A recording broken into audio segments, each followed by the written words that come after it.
PLID যদি আপনার back pain বা সাইটিকের কারণ হয়, এবং বেশিরভাগ ক্ষেত্রে সেটাই হয়, কারণ এই যে নরম হাড় যেটা বেড়ে গেল, এটা পেছন দিকে সাইটিক নার্ভ যেখান থেকে শুরু হয়েছে সেই নার্ভের উপরে প্রেশার ক্রিয়েট করে কন্টিনিউয়াস ব্যথা তৈরি করে।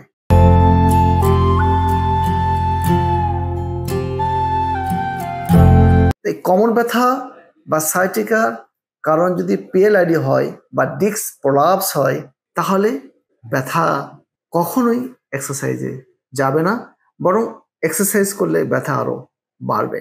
চিরোপ্র্যাক্টর করলে ব্যথা আরো বাড়বে। কেন বাড়বে? এক্সারসাইজ বা চিরোপ্র্যাক্টর দুটোই কি করবে? আপনার মেরুদণ্ডের উপরে আরো প্রেশার ক্রিয়েট করবে। এই প্রেশার ক্রিয়েট করার জন্য আপনার ওই নরম হাড় আরো বৃদ্ধি পাবে, আপনার সাইটিক নার্ভের উপরে আরো চাপ সৃষ্টি করবে। ঔষধ খেলে কি হবে? ঔষধ খেলে ব্যথা সাময়িক কমবে, কিন্তু মনে রাখতে হবে ব্যথা কিন্তু কোনো অসুখ না।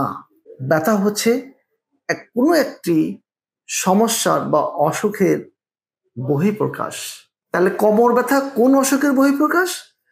পিএলআইডি বা ডিস্ক প্রলাপস অসুখের বহিঃপ্রকাশ।